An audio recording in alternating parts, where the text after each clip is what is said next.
Have you ever felt like no matter what you do, your teen just won't listen? The truth is, to change the situation with your teen, you first need to change something far more powerful: yourself. Let's dive into how redefining your perception can transform your relationship with your teen forever.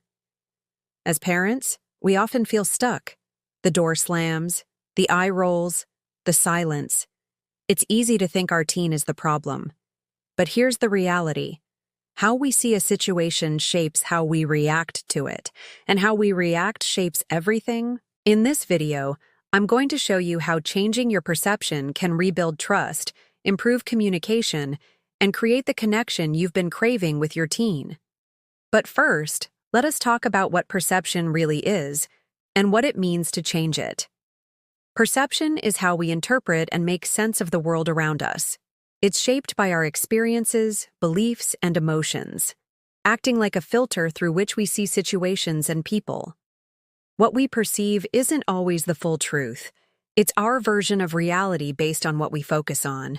For example, when a teen slams a door, one parent might see it as disrespect, while another might see it as a cry for help.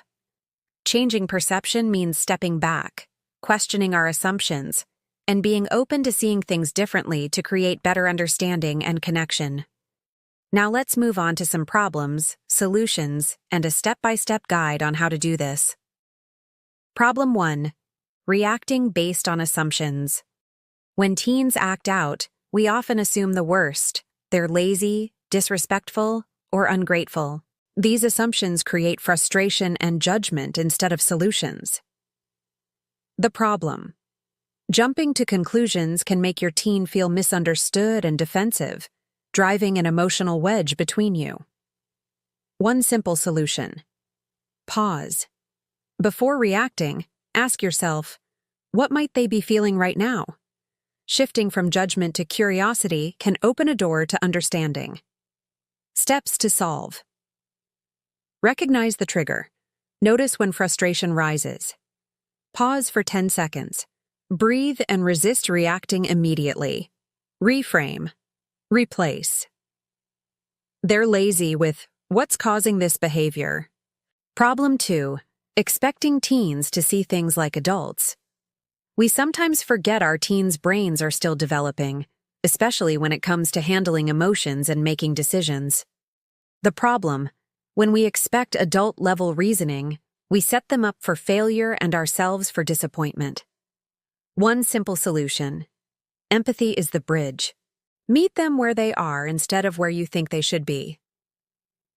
Steps to solve. Learn their language. Ask open-ended questions like, what's going on, instead of, why didn't you do this? Validate their feelings. Say, I can see this is hard for you, even if you don't agree. Guide, don't lecture. Offer choices instead of commands. Problem 3. Holding on to old parenting patterns. Sometimes we bring outdated strategies into a modern world. What worked for you as a teen may not work for them. The problem. Using old-school methods like demanding respect or punishing without dialogue can erode trust. One simple solution. Adapt. Focus on connection over correction. Steps to solve. Reflect. Ask yourself if your parenting style aligns with the challenges of today's world. Communicate.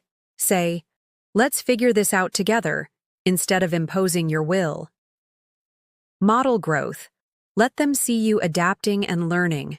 It's a powerful lesson in itself. Step-by-step guide to begin changing perception. Pause before reacting. Whenever emotions run high, take a deep breath and give yourself a moment to process. Journal daily. At the end of the day, write down moments when you assumed the worst or reacted emotionally. Reflect on how you could have responded differently. Start with small changes. Choose one behavior to focus on, like validating their feelings or asking open-ended questions. Implement it consistently for a week. Ask for feedback. Have an honest conversation with your teen. Ask, what can I do to support you better? And truly listen to their response. Celebrate progress. Acknowledge even small improvements in your communication or connection with your teen. It's a big step forward. Here's the truth.